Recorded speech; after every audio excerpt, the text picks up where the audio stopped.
še gospo Matejo Toman, predstavnico Nacionalnega sveta invalidskih organizacij Slovenije in predsednico Sveta za invalide Republike Slovenije.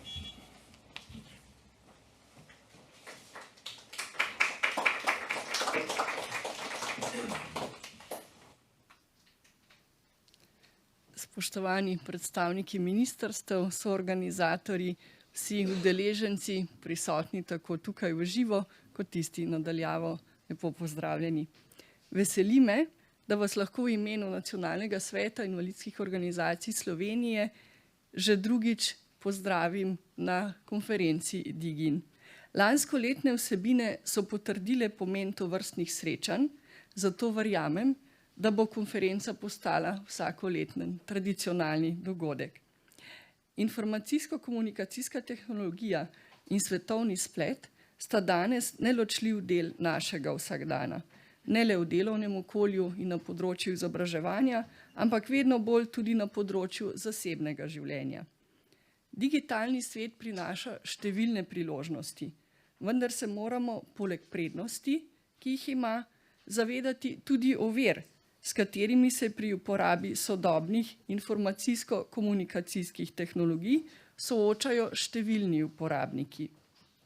Podobno kot to velja v realnem okolju, ima nedostopnost digitalnih vsebin daljnosežne negativne posledice, saj izključenost iz digitalnega sveta pomeni hkrati izključenost iz sodelovanja v sodobni družbi. Prizadevanja za dosledno spoštovanje zavez o zagotavljanju dostopnosti do digitalnih vsebin so tako nujna za uresničevanje pravice do enakovrednega dostopa do informacij, storitev in komunikacij, za ustvarjanje enakih možnosti sodelovanja za vse na najrazličnejših področjih življenja.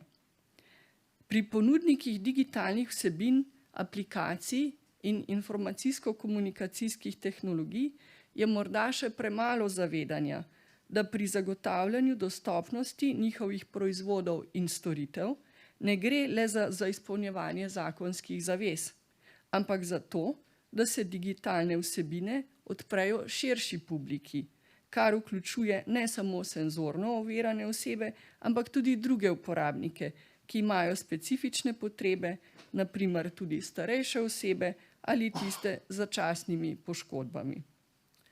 Dostopnost digitalnih vsebin hkrati odraža družbeno odgovornost in spoštovanje do vseh posameznikov.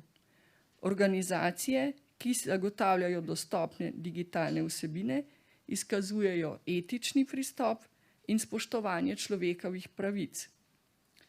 Digitalne vsebine so pogosto ključne za pridobivanje informacij, za komunikacijo, za učenje in delo. S tem, ko so dostopne, omogočajo invalidom, starejšim osebam in vsem drugim večjo neodvisnost. Zagotavljanje dostopnosti digitalnih vsebin je tako temeljnega pomena za enakost, vključevanje in dostojanstvo vseh uporabnikov, ne glede na njihove morebitne senzorne, kognitivne ali drugačne funkcionalne omejitve.